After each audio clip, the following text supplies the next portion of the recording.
Merry Christmas, especially if you're listening to this on Christmas Day, which is when it is coming out. Yes, welcome to the eCommerce podcast. My name is Matt Edmundson, and a very, very Merry Christmas to you. Now, if you are listening to this on Christmas Day, maybe you're escaping the in-laws for 5 minutes for no reason whatsoever. Maybe you're on a walk with the dog while the turkey does its thing in your stomach. Maybe you're driving somewhere and need something in your ears other than the standard Christmas rhetoric. I don't know. Whatever brought you here, can I just say, very Merry Christmas to you.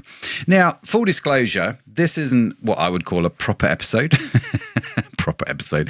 However we define that, right? Whatever that means. There's no framework, there's no experts, there's no downloads, there's no 4 steps. Just me, a cup of tea, and a huge, massive thank you to you. Now, given that it is Christmas, and we've been going through the season of Christmas, I'm wearing the Christmas jumper. I've got about 15, I think I've mentioned this before in the show, about 15 Christmas jumpers. I love it. Me and my daughter, we wear different Christmas jumpers every day. We've maybe got a problem. I'm not going to lie. But I've been thinking about Advent recently, mainly because of the Christmas jumpers, but also because I'm now involved in a company that creates Advent-style gift experiences, right? We've just recently taken that over. It's a sort of this idea of 7 gifts over sort of 7 days leading up to a birthday or an anniversary or a special occasion. And of course, Christmas, right?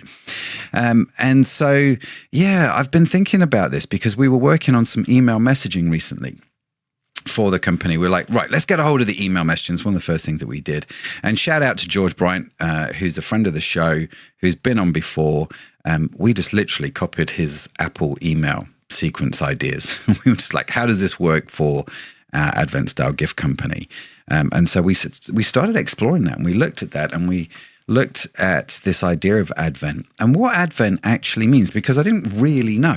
And it took me back in time when I started going down this memory lane, if you like, to when I was a kid. I don't know if you remember being a kid at Christmas. For me, Christmas was magical. You know, that feeling when December finally arrives and you get the Advent calendar, which counts down the sleeps to the next sort of big adventure of Christmas Day, doesn't it? And it's brilliant. And you can't wait to open the next door on the Advent calendar. And it just builds this anticipation, and it becomes so thick that as a kid, you can sort of barely stand it, really. And it wasn't just about the chocolate, although obviously the chocolate actually helped. It was about knowing something wonderful was coming. You know, the waiting, in effect, the anticipation was the magic, wasn't it? And I wonder when most of us lost that feeling, that sort of sense, as we climbed through our teenage years into our early 20s. And if you're like me, maybe you discovered it again when you started having your own kids. And that's just a whole new level of wonderfulness, isn't it? Now, the word Advent, I've discovered, comes from the Latin Adventus. I'm not a Latin scholar. The internet had to tell me this. But it comes from the Latin word Adventus. Now, Adventus means the arrival of something wonderful. And whilst the majority of the world uses it for December, which I appreciate and think is a good thing, I also now think, understanding that if it's the arrival of something wonderful, that can happen anywhere, can't it? With a birthday, with an anniversary, even on random Tuesdays, you know, where someone needs reminding that they are special and that they are loved. Now, I know that not everyone, right, has these sort of warm, fuzzy Christmas memories. For some of you, this season is complicated and possibly even painful. And if that's you, I am sorry. God bless you. This is not meant to gloss over that in any way. But I was fortunate, very fortunate as a kid. I have really good memories of Christmas growing up. And this year, like I say, thinking about Advent, those memories did come flooding back in the best way.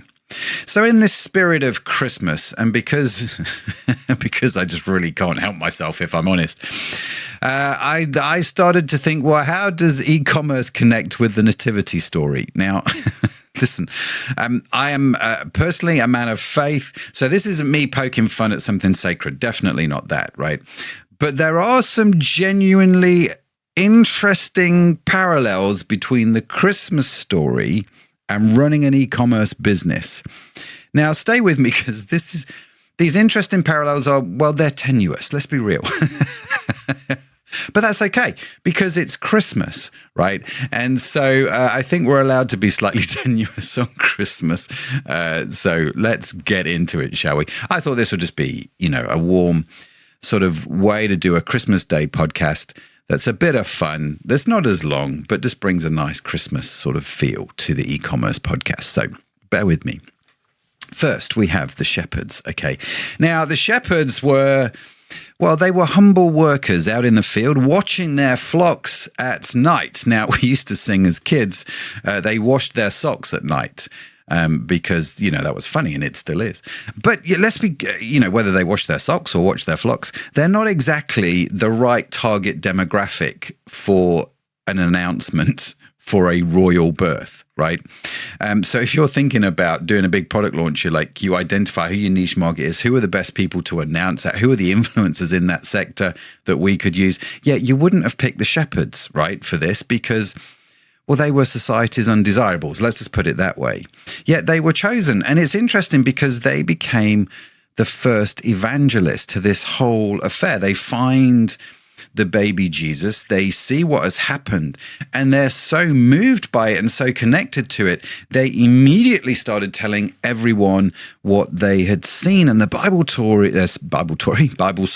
let me get that right, politics aside, tells us that all who heard marveled at what the shepherds told them. People were marveling at both the message and the fact that shepherds were telling it. And so I wonder if, right, your early customers are a bit like mine in the sense that they might not be the best influencers, but they're the ones who discovered you before you were polished, before you had fancy branding and proper email sequences. They found something genuine about you and they couldn't stop talking about it. And these early adopters, your shepherds, if you like, they're not the fancy influencers with the high follower count, but the ones who authentically spread your story in a way that no marketing budget could ever buy. I remember at Jersey, we had one of these ladies who wrote blogs just about her experience. It brought in tens of thousands of pounds worth of sales every month. And this was just this small little beautiful lady who was blogging in another country.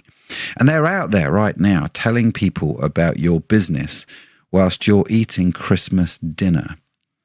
They're not out there demanding free samples, free products, and media rights and all that sort of stuff we get with influencers. They are genuinely connected to your brand. And I think they are worth remembering today and just being grateful for them, Now, that's the shepherds. What about the manger? Again, tenuous, I get it, but hopefully you're sticking with me. Jesus, as we know in the story, was laid in a manger, a feeding trough, something that fed the animals. He was wrapped in a cloth. And it's not exactly the expected birthplace for a king. Yeah, I'm sure we could do better than that, guys. Yeah, what happened was... the wise men still bought their finest gifts, didn't they? They recognized the true worth beyond the humble circumstances.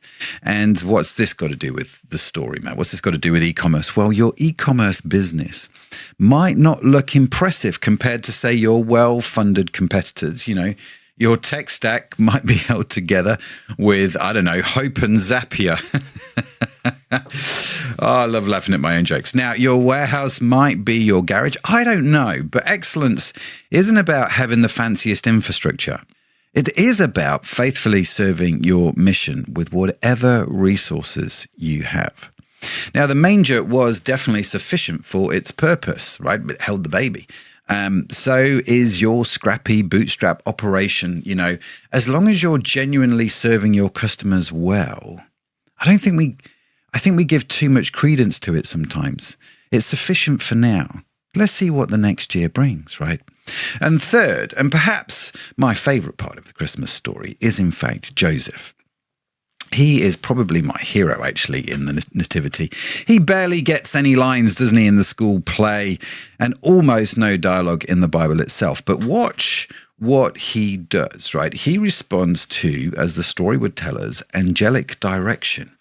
He takes Mary as his wife when it would have been easier not to. He travels to Bethlehem for the census, and he flees to Egypt when he is warned, and he returns when he is told that it is safe.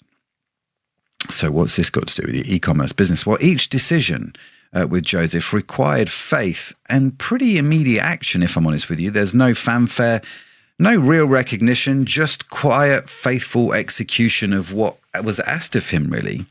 And in e-commerce, I think we all need to be a bit more like Joseph, because execution trumps intention every single time.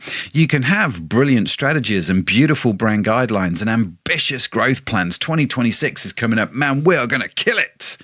But without disciplined follow-through, fulfilling orders accurately, responding to customers properly, showing up consistently day in, day out, I think your business stalls. And Joseph's reliability in doing what was asked, even when difficult or inconvenient, I think models something that we can all learn from.